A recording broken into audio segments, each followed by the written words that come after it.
Dios les bendiga, Dios les guarde. Le habla su hermano en Cristo, Ramón Díaz, del Ministerio MIC Revelación Divina. Bienvenidos.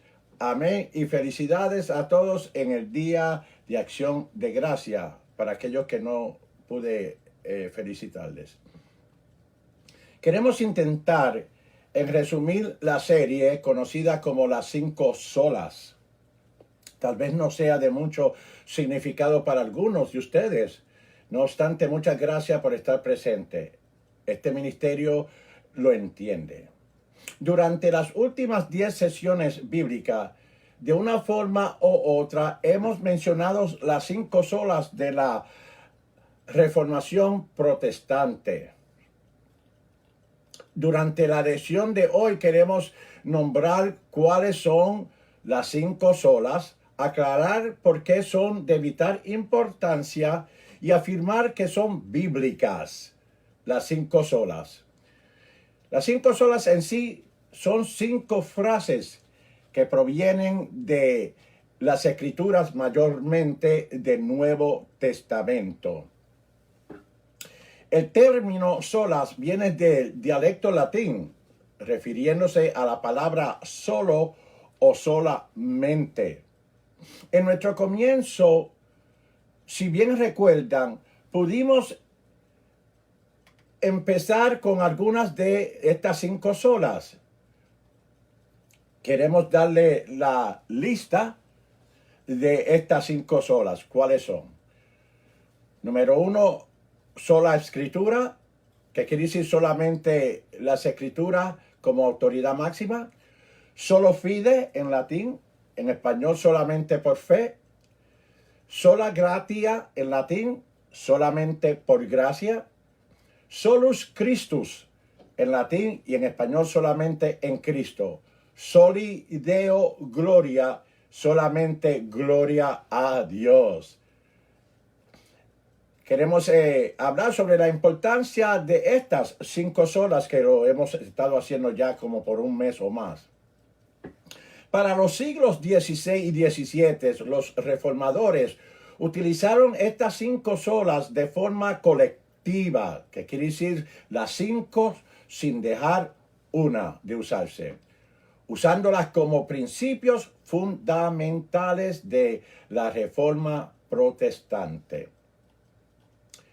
Los mismos reformadores durante la Reformación dieron uso a las 5 solas para resumir sus convicciones teológicas sobre lo que es esencial hacia la cristiandad. Amén. Las 5 solas componen un conjunto de principios fundamentales y bíblicos sostenido por teólogos, clérigos cristianos, siendo parte central de la doctrina de la salvación. Ojo, como lo enseñan las Escrituras, que define como una persona es salva o salvada.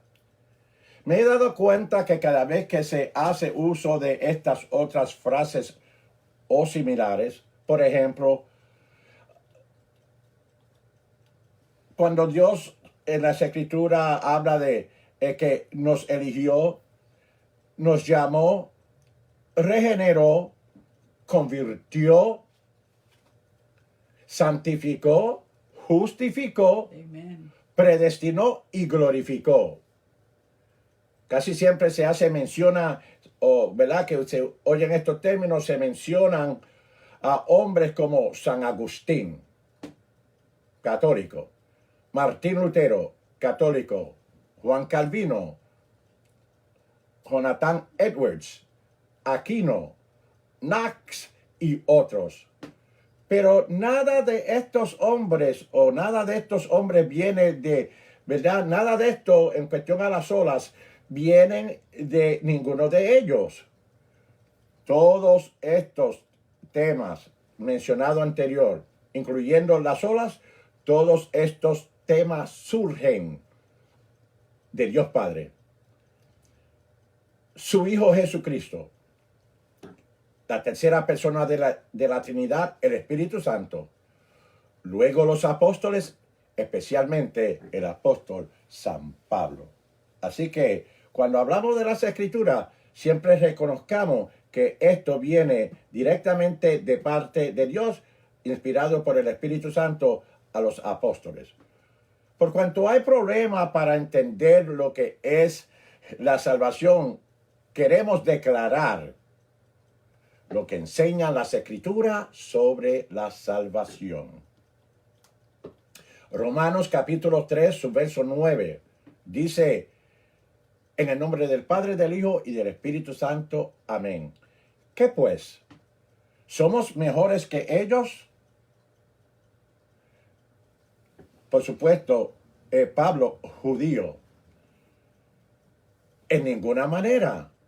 Porque ya hemos acusado a judíos, nótese bien, y a gentiles, que todos están bajo pecado. Amén. Queremos explicar ese verso número 9. Porque esto es el apóstol Pablo escribiendo a la iglesia que estaba en Roma. Y en su verso capítulo 3, verso 9, Pablo, siendo judíos, ¿ve? Entiéndase, les pregunta: entonces nosotros, por ser judíos, ¿estamos en mejor situación? Pablo mismo contesta, dice: no en absoluto, porque hemos acusado a todos. En otras palabras, los dos grupos, judíos y griegos. Pablo añadiendo el resto de la gente que pertenecían al imperio romano, judíos y griegos. Sin Cristo estamos bajo pecado. Pablo le dice, y le cita el Viejo Testamento diciendo, como está escrito, ninguno de nosotros es justo ante Dios. Si tuviéramos que depender de nuestra propia justicia, digo yo, estaríamos en grandes problemas con Dios, que es santo. Amén. Y a su nombre gloria. Prestemos mucha atención, porque no hay un ser humano que pueda estar ante Dios como justo. Todos estamos bajo pecado, porque todos hemos pecado y hemos sido hallados faltos de la gloria de Dios. No hay quien entienda, no hay quien busque a Dios. Dios no se ha estimado como hubiera sido, no ha sido admirado, no ha sido alabado, ni se ha honrado su gloria. Sí. Su gloria, cual es de gran valor a nuestras vidas. Y esta es la razón y consecuencia de la cual habla Pablo nuevamente al libro a los romanos, o la iglesia que estaba en Roma, diciendo en el nombre del Padre, del Hijo y del Espíritu Santo. Amén. Porque la paga del pecado es muerte, mas la dádiva de Dios es vida eterna en Cristo Jesús, Señor nuestro. Cuando dice porque la paga del pecado, está diciendo porque la paga de esta condición en la cual se encuentra el pecador. Así es. Amén. Porque la paga de esa condición es muerte. Repito, cuando se peca, se toma al pecado como amo, como un amo de esclavo o patrón. Si es que se somete, ¿verdad? O se sometes al pecado en términos, vamos a decir, de salario que ha de recibir, es la muerte. Esa sería la paga del pecado. Pero el regalo gratis de Dios, es decir, la dádiva de Dios, es vida eterna en Cristo Jesús, Santo. Señor nuestro. En contraste a la vida eterna, nos muestra que esta muerte es peor que la muerte física. Es lo contrario a la vida eterna, hermano. Y lo que hace eso ser peor es que dice el mismo Pablo, nuevamente en Romanos capítulo 5 y verso 9, en el nombre del Padre, del Hijo y del Espíritu Santo. Amén. Amén. Luego mucho más ahora, justificado en su sangre, por él seremos salvos de la ira de Dios. Así que este es el problema. Esta muerte eterna significa que si no somos justificados o corregidos o declarados justos ante Dios, si no sucede algo que cambie nuestra condición, estamos bajo la ira de Dios. Y Pablo lo dice de esta forma en Primera de Tesalonicenses, su capítulo 1, su verso 9 y 10. Porque ellos cuentan de nosotros cuál entrada tuvimos a ustedes y cómo os convertís de los ídolos a Dios para servir a Dios vivo y verdadero. Y esperar a su Hijo de los cielos, el cual resucitó de los muertos, es decir, a Jesús, el cual nos libró de la ira que ha de venir, refiriéndose, ¿verdad?, a todo aquel que se mantiene en estatus de pecador. Amén. Pablo declara que el inconverso se aparta de la idolatría para servir al Dios vivo, como usted y yo lo hicimos, y se pone o nos pusimos en estado para esperar el retorno de nuestro Señor Jesús, a quien Dios resucitó de los muertos. Pablo sigue diciendo que si el pecador se arrepiente creyendo en el Hijo, queda libre de la ira de Dios.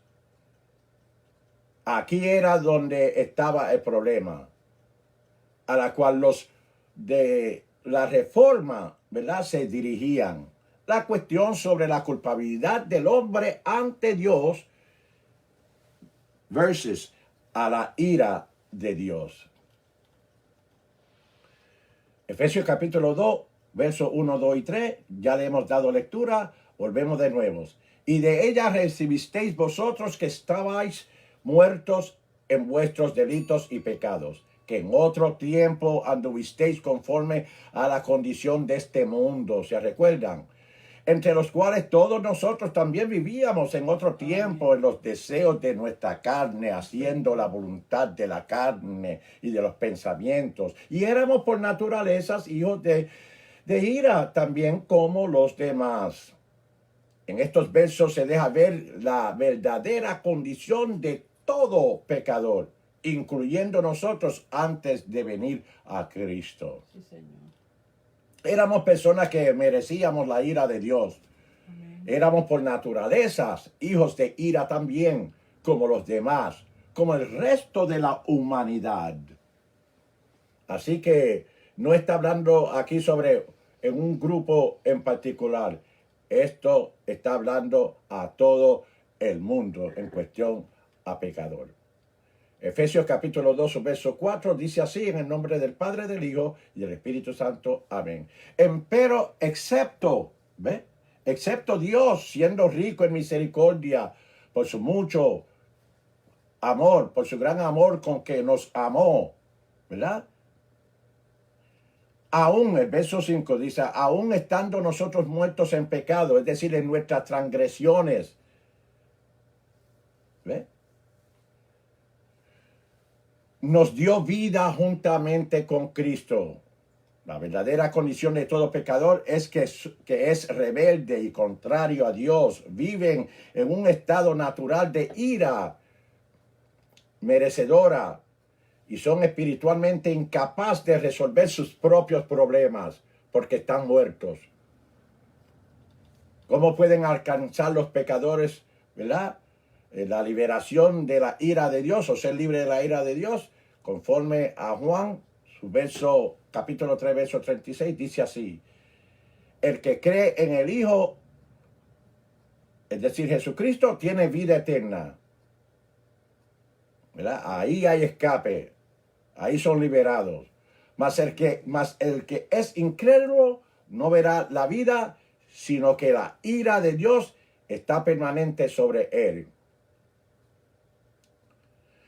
Porque somos pecadores o ninguno es justo. No hay manera de escape. Sino la escape sería creyendo en el Hijo, hacia la vida eterna. La salida a esta situación, y la cual la Biblia lo menciona, es lo siguiente. Amén. Y queremos ya terminar con esta partecita. Estas son las buenas nuevas del cristianismo. Y la respuesta a la reforma protestante. Encontraron que la palabra de Dios, la respuesta estaba en la palabra de Dios.